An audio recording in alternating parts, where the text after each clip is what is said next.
एक बुजुर्ग आदमी हुक्का पर बैठा हुआ हुक्का को गुड़गुड़ाते हुए यही कहता है कि गम तेरे अंदर बड़ा मज़ा। दोस्तों, यहाँ पर जो सबसे छोटे वाला उसका बेटा होता है, उसकी पत्नी का नाम गम होता है। जब ये वाक्य सुनती है तो बस वो सोचने के लिए मजबूर हो जाती है कि बाबा को हो क्या गया है, ये कहना क्या चाहते हैं। दोस्तों, पहले दिन वो सुनती है, लेकिन उसके बाद दूसरे दिन जब वो आती है तो फिर वो यही कहता है कि गम तेरे अंदर बड़ा मज़ा। दोस्तों, अब वो बहुत ज़्यादा परेशान हो जाती है। परेशान होकर अपने पति को बताती है तो पति यहाँ पर कहने लगता है कि मैं बाबा से पूछूंगा कि बाबा क्या बात है, इस तरह से आप क्यों कहते हो कि गम तेरे अंदर बड़ा मज़ा। उसके बाद जो लड़का होता है अपने बाबा के पास पहुंच जाता है और पूछने लगता है कि पिताजी, ऐसा क्या हुआ है जो तुम मेरी पत्नी को देखकर ये कहते हो कि गम तेरे अंदर बड़ा मज़ा। यहाँ पर पिताजी कहते हैं कि तू अपने भाइयों को बुला कर ला, अपनी माँ को बुला कर ला, सबको इकट्ठा कर ले और इकट्ठा करने के बाद मैं तुम्हें इसकी असलियत बताऊँगा, अपने जीवन के बारे में बताऊँगा कि गम तेरे अंदर बड़ा मज़ा मैंने क्यों कहा था। दोस्तों, उसके बाद सभी परिवार वहाँ पर इकट्ठा हो जाता है और जब वो बुजुर्ग व्यक्ति पूरी डिटेल बताता है तो सबके कान खड़े हो जाते हैं। दोस्तों, अगर आप भी पूरे मामले के बारे में जानना चाहते हैं तो वीडियो को ज़रा सा भी स्किप ना करें, लास्ट तक वीडियो को ज़रूर देखें।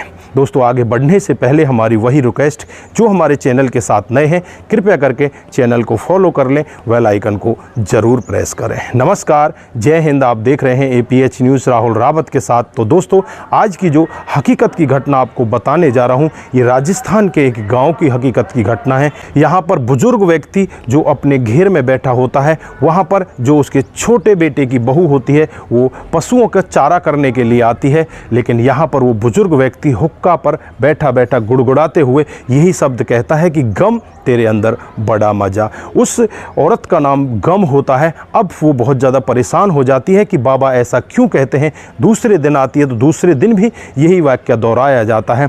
वो अपने पति को बताती है और लड़का खुद अपने बाबा के पास आ जाता है और पूछने लगता है कि बाबा आप ऐसा क्यों कह रहे हो। दोस्तों, उसके बाद पूरा परिवार इकट्ठा कर लिया जाता है और जो बाबा होता है वो कहता है कि अपनी माँ को भी लेकर आओ। माँ भी वहाँ पर पहुँच जाती है। पूरा परिवार होता है जिसमें 4 लड़के होते हैं, 4 बहुएं होती हैं, उनके 2-2 छोटे छोटे बच्चे भी होते हैं। दोस्तों, पूरा परिवार वहाँ पर बैठा होता है। बुजुर्ग आदमी बताता है कि शादी पहले जो होती थी उसके बाद गोना हुआ करता था और गोने पर मैं तेरी माँ को लेने के लिए तेरी माँ के गाँव में चला जाता हूँ। वहाँ पर मुझे शाम हो जाती है और शाम को मुझे वहीं पर रोक लिया जाता है, क्योंकि पहले पैदल का रास्ता हुआ करता था, पैदल ही लोग बाग लेकर जाया करते थे। मैं भी तेरी माँ को लेने के लिए पैदल ही गया था, लेकिन वहाँ पर उन लोगों ने मुझे रोक लिया क्योंकि शाम हो चुकी थी। रात को कोई भी किसी को जाने नहीं देता। वो यही कह रहे थे कि अगली सुबह तुम जल्दी चले जाना। उसके बाद वो अच्छे से खातिरदारी करते हैं, रात को खाना पीना खिलाकर हमें सुला देते हैं और जैसे ही अगली सुबह होती है, अगली सुबह मैं तेरी माँ को लेकर वहाँ से चलने लगता हूँ। तेरी माँ मेरे पीछे पीछे आ रही थी और मैं इसके आगे आगे चल रहा था। थोड़ी आगे चलने के बाद ये कहती है कि मुझे बहुत तेज़ प्यास लग रही है, मुझे पानी पिला दो। मैं इसे पानी पिलाने के लिए एक कुएं के ऊपर जाता हूँ। वहाँ पर एक बाल्टी रखी होती है, उस बाल्टी को कुएं के अंदर जैसे ही डालता हूँ, तेरी माँ मुझे पीछे से धक्का दे देती है और वहाँ से चुपचाप अपने घर आ जाती है। उसके बाद मैं कुएं में पड़ा रहता हूँ। लगभग 1.5 से 2 घंटे में कुएं के अंदर ही पड़ा रहा। वहाँ पर कोई भी नहीं आया, लेकिन 2 घंटे के बाद वहाँ पर चरवाहे आते हैं जो भेड़ बकरियाँ को चराते हैं और वो जैसे ही कुएं के अंदर देखते हैं तो देखते ही वो कहने लगते हैं यहाँ तो भूत है, इसमें तो कुएं के अंदर भूत पड़ा हुआ है। मैं उनको आवाज़ भी देता हूँ लेकिन मेरी वो आवाज़ नहीं सुनते। फिर उसके बाद दोबारा दूसरे बुजुर्ग व्यक्ति आते हैं। मैं उनसे कहता हूँ कि मैं कोई भूत नहीं हूँ, मैं एक इंसान हूँ, मेरा पानी पीते समय पैर फिसल गया है, मुझे कृपया करके निकाल दीजिए। फिर वहाँ पर और भी कुछ जो चरवाए होते हैं वो इकट्ठा हो जाते हैं, इकट्ठा होकर मुझे निकाल देते हैं और निकालने के बाद मुझसे पूछने लगते हैं कि तू सच बता, तेरे साथ में हुआ क्या, तू इसमें गिरा कैसे। तो मैं उनको यही कहता हूँ कि मेरा पैर फिसल गया था, इस वजह से मैं इस कुएं में गिर गया। वहाँ पर मैं उनको ये कहकर वापस अपनी ससुराल में आ जाता हूँ और ससुराल में आने के बाद यहाँ पर जो मेरे सास ससुर होते हैं वो कहने लगते हैं कि हमारी बेटी तो पहले ही आ गई थी, आप कहाँ रह गए। आप वापस कैसे आ गए? तो मैं उनको यही कहता हूँ कि बस रास्ते में हमें अंधेरा होने वाला था, इसलिए हम वापस आ गए। अब यहाँ पर फिर से खातिरदारी की जाती है, फिर से खाना पीना खिलाया जाता है और रात को हम सो जाते हैं। अगले दिन फिर मेरे साथ में तुम्हारी माँ को भेज दिया जाता है। अब यहाँ पर जो माँ होती है उससे लड़के पूछने लगते हैं कि क्या माँ ये हकीकत है, तुमने हमारे बाबा को कुएं में धक्का दिया था? तो माँ कहती है कि हाँ, मैंने तुम्हारे बाबा को कुएं में धक्का दिया था। दोस्तों, उसके बाद आज ये माँ उसके पीछे पीछे तो आ रही होती है, लेकिन आज बहुत ही ज़्यादा डर रही होती है, कहीं ऐसा ना हो कि इसने कल तो तेरे साथ में कुछ भी नहीं किया, आज तुझे रास्ते में ले जाकर मार दे।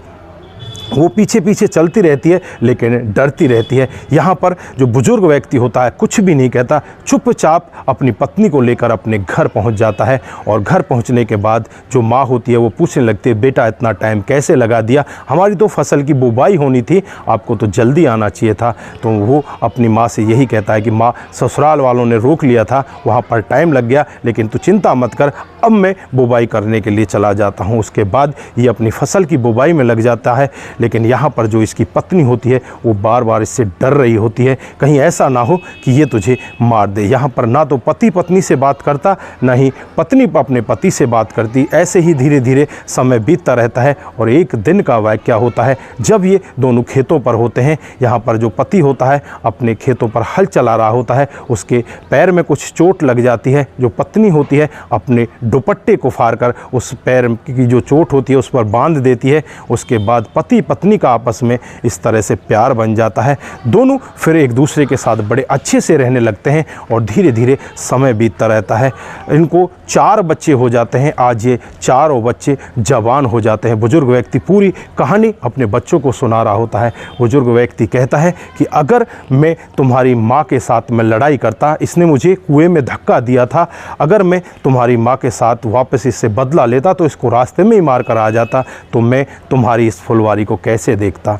आज जो ये फुलवारी फल फूल रही है ये तुम्हारी माँ की वजह से है, मेरे गम खाने की वजह से है। मैंने उस दिन गम खाया तो आज इस फुलवारी को देख रहा हूँ। तो दोस्तों, यहाँ पर जो घर वाले होते हैं, जो गम यहाँ पर छोटे वाले बेटे की पत्नी होती है उसकी भी समझ में आ जाता है कि यहाँ पर बाबा ने बिल्कुल सही कहा, गम खाना और कम खाना हर किसी के बस की बात नहीं है। दोस्तों, जो व्यक्ति गम खा जाता है वो अपनी फुलवारी को इसी तरह से बढ़ता हुआ देख लेता है, और जो व्यक्ति कम खाता है उसे डॉक्टर के पास जाने की ज़रूरत कभी भी नहीं पड़ती।